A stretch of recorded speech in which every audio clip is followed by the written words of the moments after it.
เอาเป็นยังคือมาไวแท้ ที่ฮอดบ้าน ที่ฮอดบ้านเอา เลย บ่จักบ่โอ้นี่ทากเอาฟืนซื้อบ่โอ้เขาเจ้าโย่งก่อนเด้โย่งก่อนแล้วก็มายางโป่งนี่กับเมียเนาะ ปหา เอาปห้า เดี๋ยว โอ้แล้วก็บ่ได้ไปใส่เลยเนาะโอ้มาวันนี้นุ่งเสื้อเลยเนาะวันนี้เนาะมัดผมเลยให้งามเลยวันนี้เนาะ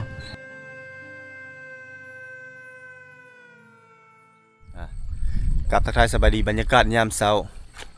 สำหรับคลิปวิดีโอนี้บรรทุกอยู่ที่เขตจุดสุ่มผาบังท่านผู้ชมเนาะเมื่อคืนนี้เราพากันนอนอยู่ห้วยสะปองขึ้นกับเขตจุดสุ่มผาบังนี่ท่านผู้ชมเป็นบรรยากาศยามเช้าๆเนาะที่สดชื่นแจ่มใสที่มาเฮามื้อนี้โอ้ว่าสิปิ่นไปทางนั้นบ่ได้เนาะ นี่แหละพี่น้องบรรยากาศที่สดชื่นแจ่มใสที่บรรทุกพาท่านผู้ชมมาดูดดื่มเอาบรรยากาศเนาะหลายคนก็อยากเดินทางมาสัมผัสบรรยากาศ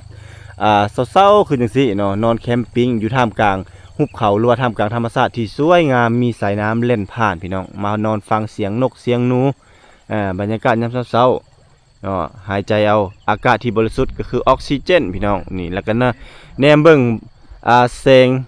ตะเวนเนาะหรือว่าพระอาทิตย์กำลังส่องแสงกำลังขึ้นเนาะในยามเช้าๆตอน6 โมงเช้าพี่น้อง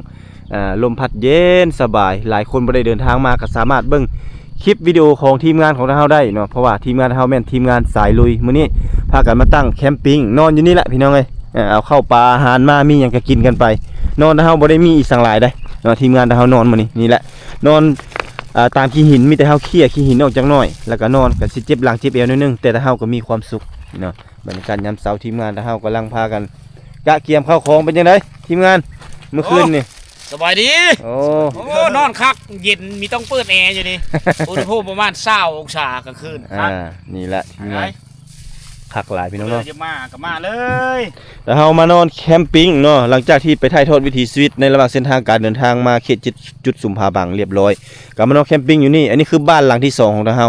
เนาะสิ่งสำคัญที่คาดบ่ได้ในการมานอนนี่ก็คือ1เต็นท์เนาะเต็นท์แคมปิ้งแล้วก็เป็นข้าวสารอาหารแห้งตัวอย่างว่าอาหารใดที่ว่าสามารถเก็บกักได้โดนก็คือ1ปลากระป๋องหรือว่าซีนแห้ง ช่วยนี่ไป แล้วก็มีมีอย่างต่างๆแล้วเราก็เกี่ยมหม้อเกี่ยมหยังมากับฟอกกับไฟมาเรียบร้อยพี่น้องเนาะก็สบายนี่แหละห้องน้ำนะเราอยู่ใกล้ๆนี่พี่น้องอาบน้ำอยู่นี่เนาะพูเข้าป่าพุ่น เข้าได้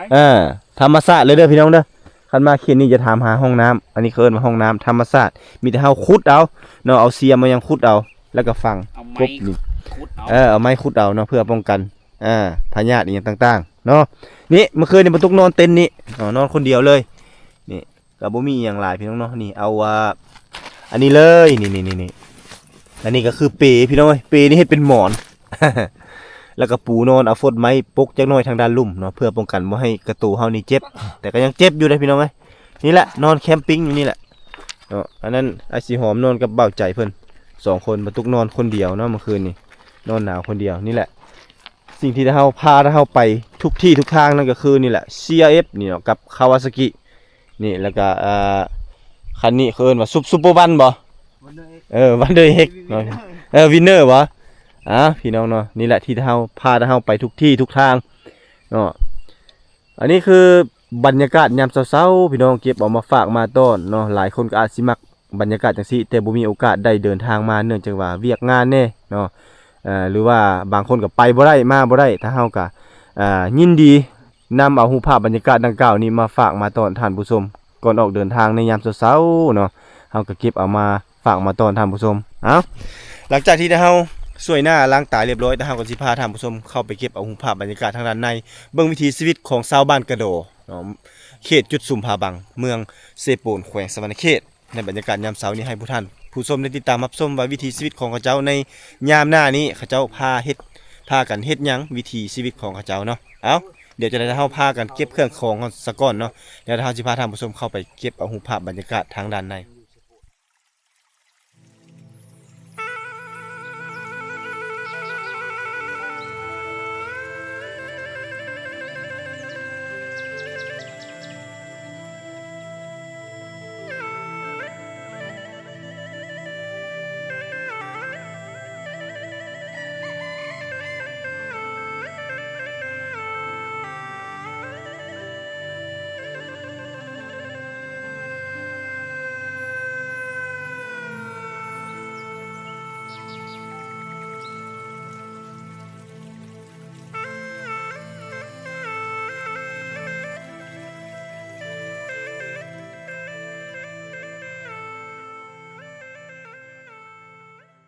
ลังจากที่ทีมงานเฮาพากันขึ้นมาจากนอนเต็นท์อยู่แคมป์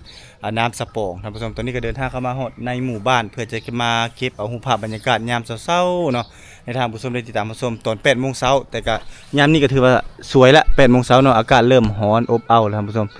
อันนี้คือหมู่บ้านกระโดพี่น้องบ้านกระโดเขาเจ้าเฮ็ด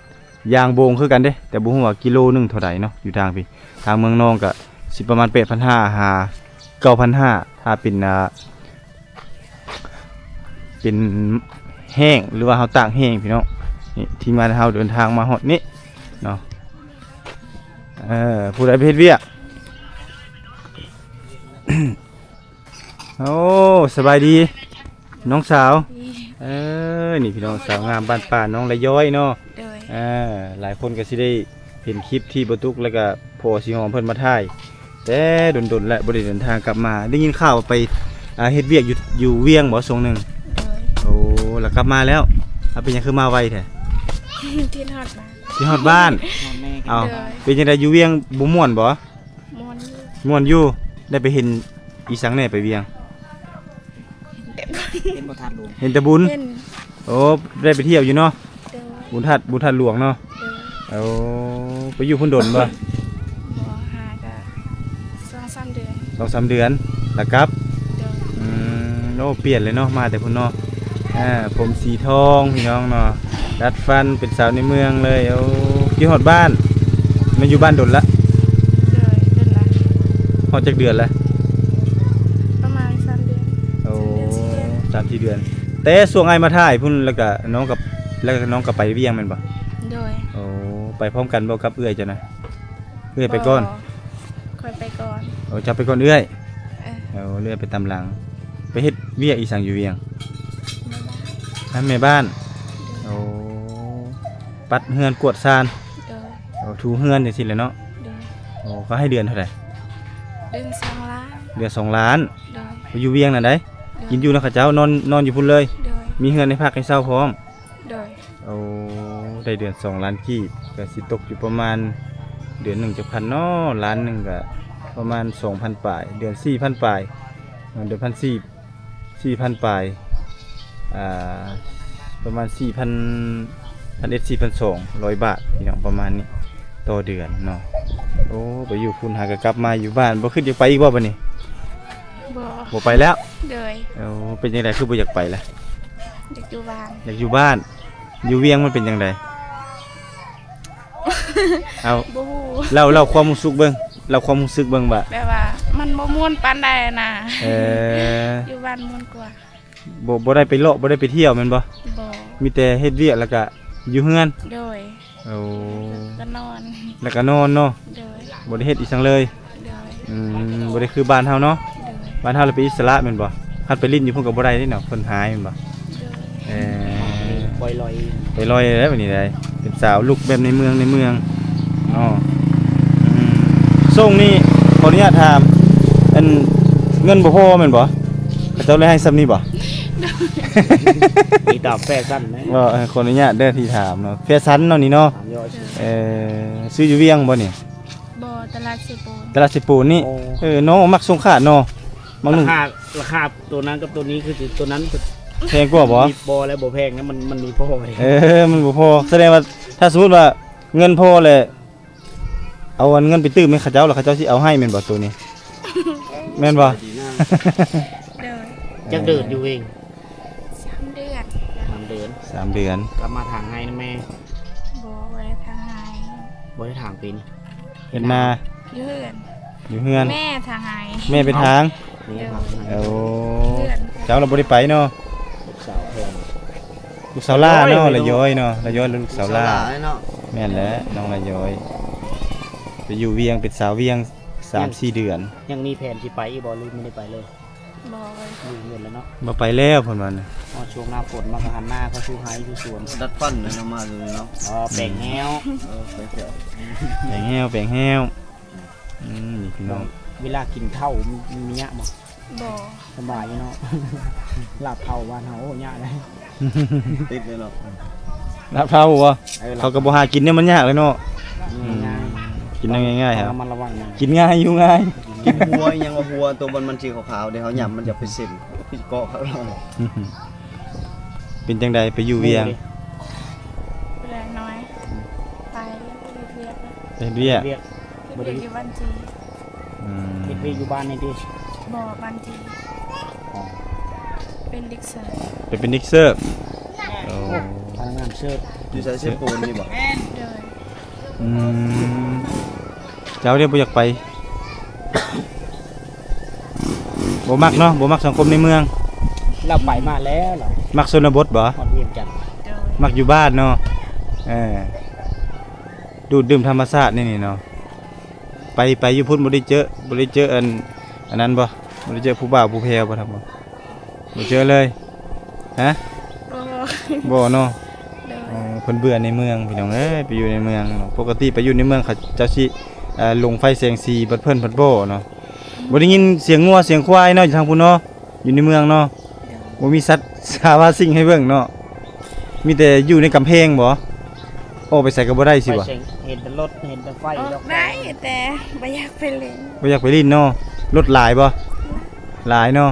ผู้คนได้เป็นจังไดใจดีอยู่บ่ทางเวียงอยู่เวียงครับใจดีเนาะบ่ได้สู้ได้แฟนนํเขาบ่ไปพุ่นบ่ได้เนาะ ได้จะไปอย่างมากแล้วกันได้ กินฮอดบ้านกินฮอดเฮือนแล้วก็ได้กลับมาอยู่บ้านอยู่เฮือนพี่น้องเอ้ยอันนี้สาวละย้อยเนาะหลายคนก็คือสิได้เห็นฮะบรรยากาศยามเช้าพาท่านผู้ชมเลาะเที่ยวชมเบิ่งบรรยากาศหมู่บ้านในชนบทพี่น้องออกมาจากเฮือนน้องละย้อยนี่เนาะฝากรถไว้เฮือนน้องละย้อยนี่แล้วก็พากันเลาะเบิ่งเฮือนซานของเพิ่นหาวิธีชีวิตก็ยามนี้ก็ถือว่าเวียกก็บ่ค่อยมีเนาะหลังจากที่เขาเจ้าทางให้ทางสวนแล้ว นี่ก็ยังมีอยู่ที่เขาเจ้ายังทากยางโบงพี่น้องโอ้ทางนี้ก็เฮ็ดยางโบงคือกันเนาะคิดว่ามีแต่มือทางเมืองนองบ่แม่นแต่พี่น้องทางนี้ก็เฮ็ดคือกันอันนี้ก็จะเป็นไม้ฟืนพี่น้องเนาะนี่เบิ่งสาวเรากำลังทากอยู่นี่เนาะอยู่ทางพี่นี่เขาขายโลเท่าไหร่บ่จักบ่โอ้นี่ทากเอาฟืนซื้อบ่โอ้มีแต่เขาจะเอาไม้มาให้แล้วเฮาก็ทากเนาะคิดว่าฮู้ว่าราคามันประมาณโลเท่าไหร่ทางพี่ขายแห้งนี่แม่นโล10ปลายฮู้บ่โอ้ถือว่าทางนี้ราคาดีได้นี่เด้ทางเมืองนองนี่โลนึงแม่นเขาซื้อ 8,500 9,500ขายแห้งได้ มีมันติดเบียดเลย โอ้อันนี้ออกพี่เลยบ่ แม่ โอ้นี่พี่น้องให้ราคาแห้งดีประมาณ10ปลายพันเพิ่นบ่ยางโบงนี่เฮ็ดได้หลายอย่างเนาะเอาไปเฮ็ดลักหัวก็ได้เฮ็ดฟืนก็ได้เฮ็ดท่านก็ได้พี่น้องแล้วก็เฮ็ดเฮือนก็ได้นี่พี่น้องไม้ยางโบงเมื่อไหร่เพิ่นเฮ็ดเฮือนนี่เนาะกุมดนอยู่บ่เฮ็ดเฮือนนี่จักปีประมาณจักปี ประมาณได้6-7 ปี โอ้ประมาณ 6-7 ปีพี่น้องเนาะถือว่ายางโบงนี่กุมอยู่ประมาณ 6-7 ปีนี่พี่น้องนี่เฮือนแต่ละหลังนี่เขาเจ้าเฮ็ดด้วยไม้ยางโบงหมดเนาะสรรพคุณมันก็หลายอย่างไม้มันก็สามารถเอาไปเฮ็ดเฮือนเฮ็ดตู้เฮ็ดเล้าเฮ็ดอีหยังได้หลายอย่างแล้วก็ไปเฮ็ดฟืนเฮ็ดลัวก็ได้เนาะอิงตามแล้วก็ถ้าสมมุติเปลือกมันก็สามารถเอาไปเฮ็ดยากันยุงแน่ทูบแน่น้ำหอมแน่หลายอย่างพี่น้องเอ้ยขอบใจเด้อนี่ในบริเวณหมู่บ้านนี่ก็จะเป็นคันสิว่าแล้วก็เป็นสมรภูมิรบในสมัยสงครามเวียดนามพี่น้องนะก็เป็นคุมเป็นโบจะเป็นคุ้มเป็นบ่อทั่วบริเวณนี้แต่เขาจะก็ตั้งเฮือนตั้งศาลอยู่เด้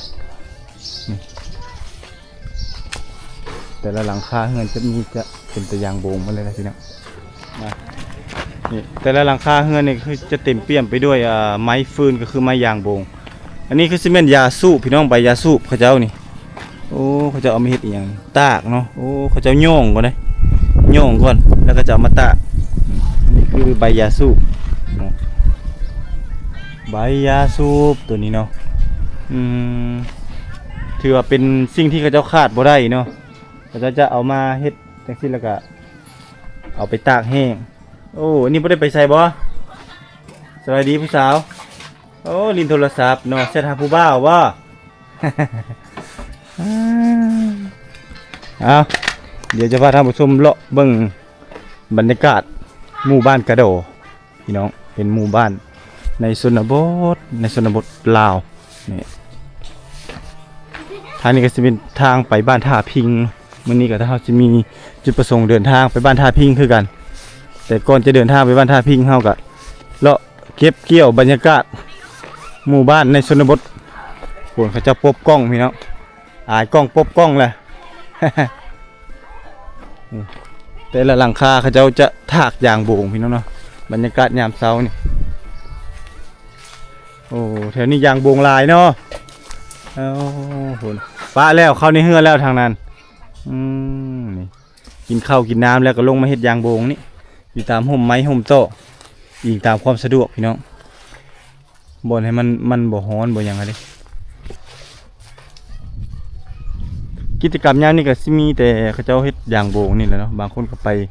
ให้ไปสวนนี่อันนี้คือต้นไม้ดูล่ายเลยพี่น้องเต็มทั่วบริเวณของหมู่บ้านเลยบ้านนี้คือเป็นบ้านเก่าแก่ดังเดิมเนาะเฮามายามนี้ก็บ่ค่อยเห็นผู้คนหลายปานใดเนื่องจากว่าเขาเจ้าไปให้ไปสวนพี่น้องไปเฮ็ดเวียกเฮ็ดงานหมดผู้ทั่วบริเวณเดินบ้านเนาะเขาจะเต็มไปเพียบไปด้วยขี้สัตว์แสดงว่าบ้านนี่มีสัตว์เลี้ยงหลายพี่น้องมีสัตว์เลี้ยงหลายเลยแหละมีงัวมีควายหลายแล้วก็หมู่บ้านเพิ่นนี่ก็บ่มีหัวเนาะบ่มีหัวคันเขตแดนจะเป็นเฮือนคือกันกับหมู่บ้านนี่เลยเนาะเป็นเฮือนไม้หมดเลยแสดงว่าแถวนี้มีไม้หลายพี่น้องแต่ละหลังก็จะพากันขูดยางโบงเนาะในยามนี่โอ้กำลังถากยางโบงเนาะ นี่พี่น้องเวียกกิจกรรมของกระเจ้ายามนี้ยางโบงยักลักษณะคือทางเมืองนองเลยเดี๋ยวนี้บรรยากาศยามเช้าๆนี่ถากยางโบงกับลูกสาว นี่ท่านั้นคือกันเนาะกำลังพากันถากยางโบงเด้หอมด้วยช่วยกันเนาะโอ้กาบนานี่ได้ราคาดีเนาะ นี่กาบนาคักกันดีเลยโลเท่าไรบ้าวเขาขายทางพี่งูบ่แพงอยู่บ่โล 9,000บ่โอ้โล 9,000นี่ตากแห้งนี่เนาะอันนี้ไม้เจ้าเองบ่หรือว่าเขาจะเอามาให้โอ้มีแต่เฮาอยากได้ฟืนนี่ซื้อเนาะโอ้นี่พี่น้องนี่เฮาอยากได้ไม้นี่เอามาเฮ็ดฟืนเนาะก็เลยเอามาทากหลังจากทากแล้วก็จะมีตอนแรงๆก็จะมีคนมาเก็บนี่มาเอาเปลือกมันพี่น้องอันนี้คือวิถีชีวิตของเขาเจ้ายามนี้เนาะทากมายางโบงนี่กับเมียเนาะทากกับเมีย2 คน เอาหาเงินช่วยกันพี่น้องเลยไปเดี๋ยวพาเลาะต่อพี่น้องจะอยู่เป็นจังซี่ได้แบบยุคเก่าสมัยเก่านั่นนะเป็นเฮือนที่ว่าติดกันเนาะปุกติดกันเลยเฮือนก็สิแน่นหนาถาวรถือว่าก็เริ่มมีอยู่มีกินกันสิว่าแล้วก็เนาะมีอาชีพการงานที่ดีเนาะเฮ็ดอ้าวพบมาแล้วเอาไปใช้เหมือนเอาโอ้ผู้สาวนี่พูดพี่น้องไอ้ผู้สาวอายกล้องสาวพบมาแล้วนี่ไปใช้ผู้สาวโอ้พบมาเลยเนาะผู้สาวนี่อายกล้องเนาะอ้าวแซ่บกินข้าวกับยังโอ้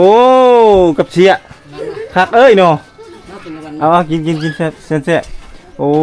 กำลังสิไปใช้นี่ไปยามแฮวโอ้ไปยามแฮวเนาะโอ้นี่พี่น้องกำลังกินข้าวกินแซ่บ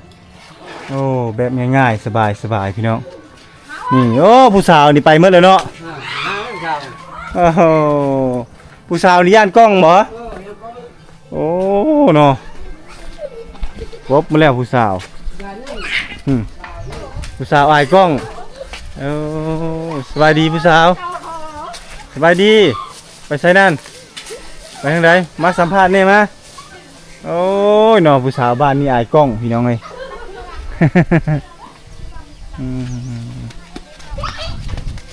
นี่พี่น้องย่างไปหาบ่ได้เลยนะพี่น้องเอ้ยผู้สาวเพิ่นเขินกล้องอายกล้องเนาะอันนี้คือหมู่บ้านในชนบทส่วนหลายนี่เขาจะบ่ค่อยสู้กล้องเนาะบ่คือสาวในเมืองเด้สาวในเมืองนี่โอ้เข้าไปหานี่เขาจะตบเฮาปั๊บเลยเด้แต่เขตนอกนี่จะบ่ค่อยสู้กล้องปานใดบ้านนี้ก็เป็นบ้านหนึงที่ว่าใหญ่พี่น้องเอ้ยเป็นบ้านใหญ่นี่มีเฮือน2ชั้นพร้อมนี่เนาะหรือว่าเฮาเอิ้นว่าเป็นบ้านเศรษฐกิจเป็นบ้านที่ว่ามีแนวเฮ็ดแนวหาว่าง่ายๆซะเนาะเขตนี่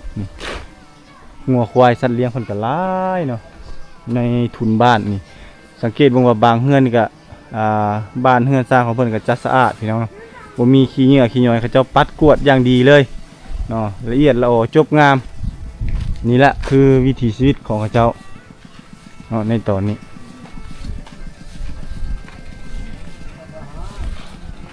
โอ้ยถ่ายแป๊บเดียวโอ้ยผู้ชายเอ้ยอะเหมาะเอ้ยโอ้ขี้อายคักเอลีโนจนเฮ็ดอันนี้เลย บ่ได้ไปเวียกบ่พี่นางบ่ได้ไปเนาะโอ้อยู่บ้านทางให้แล้วล่ะบ่ แล้ว แล้ว โดย โอ้ทางให้แล้วเฮ็ดให้เฮ็ดนาบ่ เฮ็ดแต่ไห้ เฮ็ดแต่ให้ได้เรียนหนังสืออยู่บ่บ่ได้เรียนออกโรงเรียนแต่ห้องใดล่ะ ปหา ออกป .5 โดย โอ้แล้วก็บ่ได้ไปไสเลยเนาะ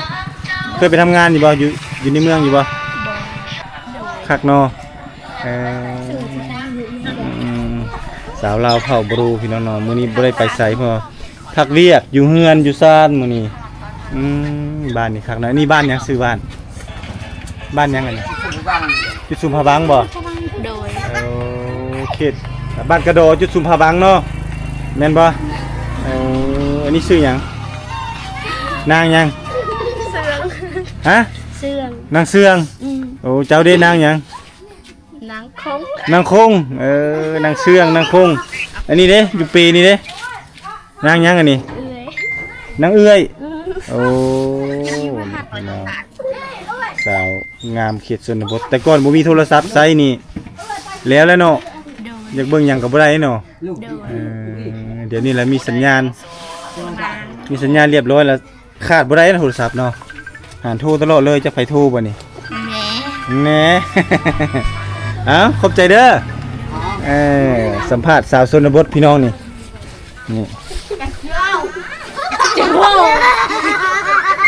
โอ้นี่เนาะ หัวขนาดเลยกระจังเลย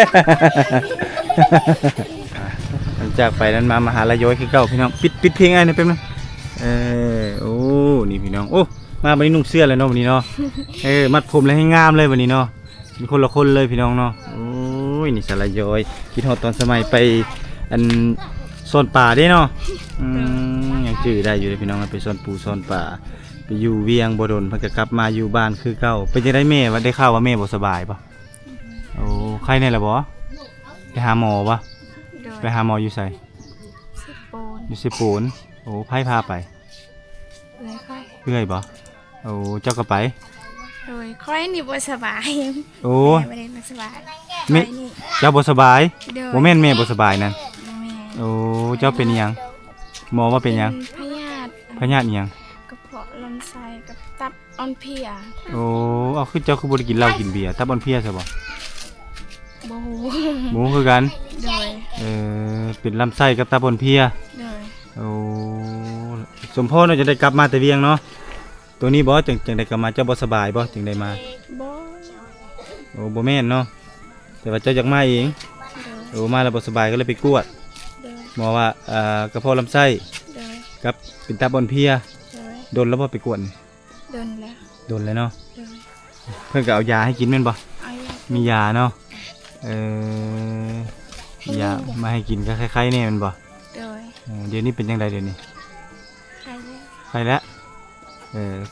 กระเพาะนี่ต้องกินข้าวให้ถึงเวลาถึงโมงถึงเวลา ก็คือตอนเช้าตอนเที่ยงตอนแร บ่ ก ได้ถึกเวลานะ บ่ถึกบ่ ตอนเช้าประมาณ 11 โมงอะนะ ตอนเช้าเหรอได้ อืม ไปกินอยู่ไสใน11 โมงนั่นตอนไปเฮ็ดเวียกนะบ่ อยู่เฮือนนี่ อยู่เฮือนนี่ เอาเจ้าคือกินสวยแท้ซั่นน่ะ มันบ่อยากอะนะแต่สาวบ่เคยกิน ว่าเจอจะเมา บ่ยากเนาะก็เลยว่าบ่ได้กิน โดย พี่น้องเนาะก็เลยเฮ็ดเป็นสาเหตุที่ว่าเฮ็ดให้น้องเพิ่นมีชื่อว่าจังไดเป็นโรคกระเพาะเนาะ โดย เอาถือว่าเป็นสาวงามบ้านป่าอีกผู้หนึงที่บ่ตุกได้เดินทางมาสัมภาษณ์เพิ่นมาเท่าใดก็งามคือเก่าพี่น้องเนาะน้องสาวเพิ่นมาอยู่นี่แล้วก็บ่สบายแล้วก็พ่อแม่บ่ได้ไปเฮ็ดเวียกเนาะ เกิดแหละดูนุชาย บ่ได้ไปเฮ็ดเวียกเฮ็ดงานอยู่นี่เลย โดยซับอันเลยปุ่ง เอาเดี๋ยว ซับอัน บ่ตุกสิได้เดินทางไปเข้าไปทางในพุ่นก่อนเนาะไปหากินข้าวก่อนแล้วจักสิกลับมาหาน้องระยอยอีกเทื่อนึงระยอยบ่ได้ไปไสบ่อยู่เฮือนตลอดบ่ ยืน โอเคเดี๋ยวอ้ายออกมาให้เด้อ รีบลักเก่ง